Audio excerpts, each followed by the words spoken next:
بسم اللہ الرحمن الرحیم۔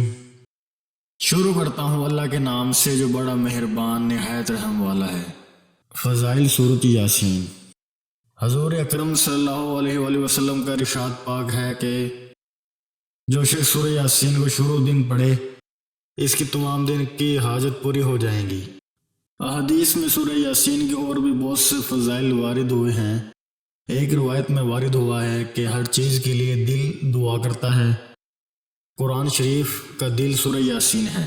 جو شخص سورہ یاسین پڑھتا ہے حق تعالیٰ جل شانہ اس کے لیے 10 قرآنوں کا ثواب لکھتا ہے۔ ایک روایت میں آیا کہ اللہ تعالیٰ فرماتا ہے سورہ طٰہٰ اور سورہ یاسین کو آسمان و زمین کے پیدا کرنے سے 1000 برس پہلے پڑھا۔ جب فرشتوں نے سنا تو کہنے لگے کہ خوشحالی ہے اس امت کے لیے جس پر یہ قرآن اتارا جائے، اور خوشحالی ہے ان دلوں کے لیے جو اس کو اٹھائیں گے یعنی یاد کریں گے، اور خوشحالی ہے ان زبانوں کے لیے جو اس کی تلاوت کرے گی۔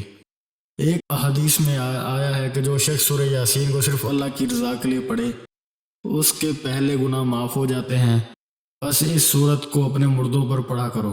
ایک روایت میں آیا کہ سورہ یاسین کا نام تورات میں منغمہ ہے کہ اپنے پڑھنے والے کے لیے دنیا اور آخرت کی بھلائیوں پر مشتمل ہے، اور دنیا آخرت کی مصیبت کو دور کرتی ہے، اور آخرت کے ہول کو دور کرتی ہے۔ اس سورت کا نام رافعہ حافظہ ہے، یعنی مومنوں کے رتبے بلند کرنے والی اور کافروں کو پست کرنے والی۔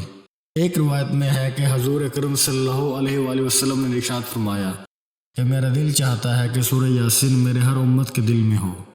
ایک روایت میں ہے کہ جس نے سورۃ یاسین کو ہر رات پڑھا پھر مر گیا تو شہید مرا۔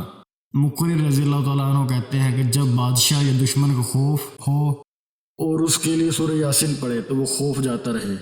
مقرر رضی اللہ تعالیٰ عنہ کہتے ہیں کہ جب بادشاہ یا دشمن کا خوف ہو اور اس کے لیے سورہ یاسین پڑھے تو وہ خوف جاتا رہتا ہے۔ ایک روایت میں آیا ہے کہ جس نے سورہ یاسین پڑھی اور پھر اللہ تعالیٰ سے دعا کی اس کی دعا پوری ہوتی ہے۔ اس طرح کے مزید اسلامک ویڈیوز کو دیکھنے کے لیے آپ ہمارے چینل اسلامک دعا انفو کو سبسکرائب کریں تاکہ آپ کے پاس ہمارے نئے آنے والی مزید ویڈیوز کو نوٹیفیکیشن بر وقت ملتا رہے۔ اللہ تعالیٰ آپ کو اپنے حفظ و امان میں رکھے، آمین۔